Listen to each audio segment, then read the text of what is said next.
লাভের টাকার ভাগ নেয়।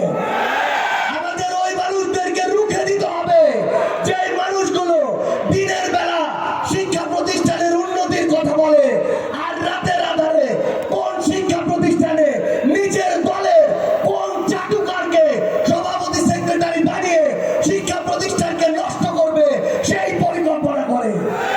আমাদেরকে ওই মানুষদেরকে বয়কট করতে হবে যারা দিনের বেলা নির্বাচনের আগের 2 মাস জনদরদি হয়ে উঠে নির্বাচনের পরে 4 বছর 10 মাস হারিকেন ধরাও খুঁজে পাওয়া যায় না। আমাদের ওই মানুষদের বিরুদ্ধে দাঁড়াতে হবে যে মানুষগুলো শ্রমিকের সন্তানকে শ্রমিক বানায়, শ্রমিকের পরবর্তী প্রজন্মকে শ্রমিক বানায়, কিন্তু নিজের সন্তানকে বিদেশে পড়াশোনা করায়। আমাদের ওই মানুষদের বিরুদ্ধে আমাদের লড়াইটা চালিয়ে যেতে হবে। যে মানুষগুলো নিরপেক্ষ প্রশাসনের কথা বলে কিন্তু রাতের আধারে প্রশাসনকে প্রভাবিত করে নিরপরাধ মানুষদেরকে হয়রানি করে। সংগ্রামী ছাত্র জনতা, আমি শুধু আপনাদেরকে এই অনুরোধটাই করবো, মহান